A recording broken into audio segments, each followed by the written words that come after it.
Hi everyone, Adarsh here. So in this application, in this session, we're gonna see how we can create a provider in AngularJS application.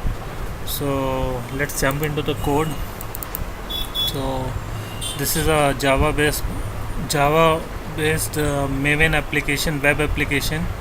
So where all the dependency management and all the things will be managed by the Maven. So we have a pom.xml where we have a standard Maven tags here.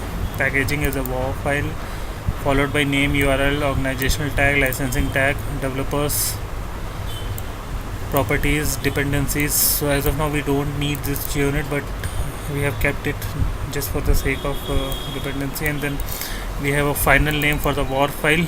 Then after compilation, targets where the all target classes .class file will be saved. So this is a location. Then we have our resources, then followed by plugin. So inside the plugin we have first standard Java Maven compiler plugin, and then followed by JT server plugin. So let's jump into the code where we have inside the web app we have a boot CSS folder where we have bootstrap CSS and our own custom my style CSS.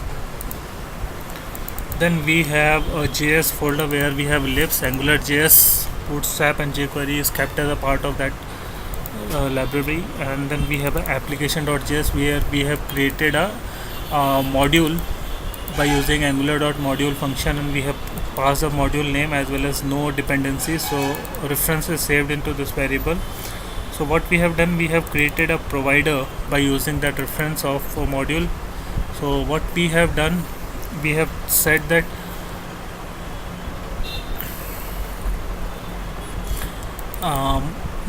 my angular application root.provider, and we have given the provider name and we have defined a function here. So what this function gonna do, this function gonna take this input. So before that we have defined a key value pair here.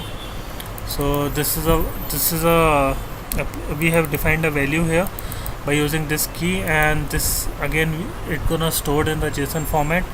So by providing that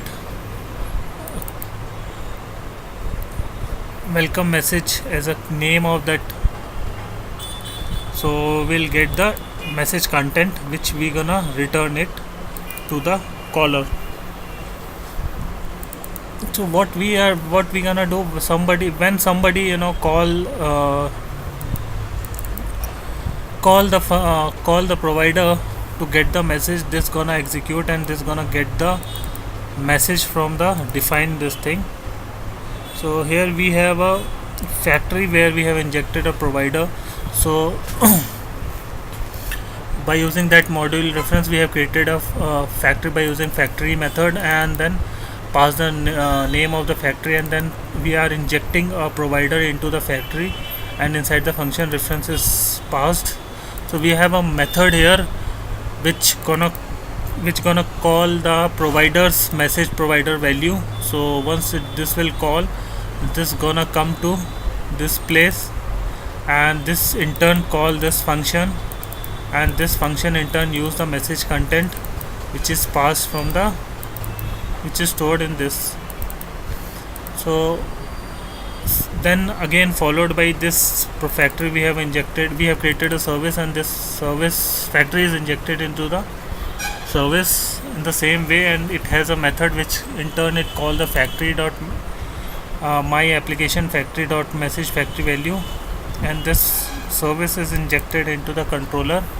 So inside the controller we have defined a controller by using same module reference dot controller, and then pass the controller name. We have injected a scope variable as well as a service name, and what we are doing, we are saying angular dot uppercase, and we are calling the method of service inside that. So whatever the output comes from the service, it gonna convert it into uppercase and stored in this application message as a model inside the scope of the page. So in web.xml we don't have anything, we have just defined a welcome file list here, and then if we see index.html we have nothing.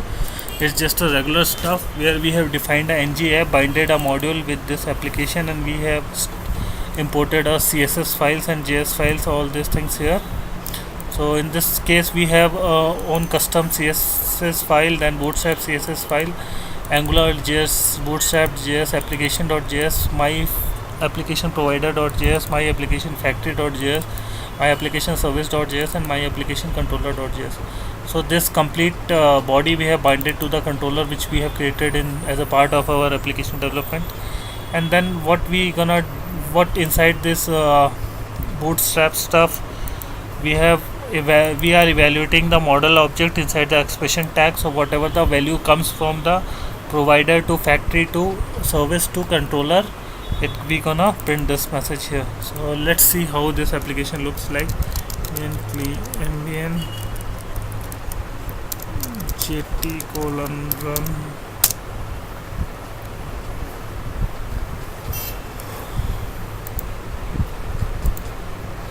This application runs on port number 8080, so let's put it to the port number 8080 and then see. So this is a static message, and this is a message which populates from the provider to the factory to the service to the controller. So this application I'm gonna save in my GitHub repository, the same place where my all earlier applications are kept. So till then, take care, bye.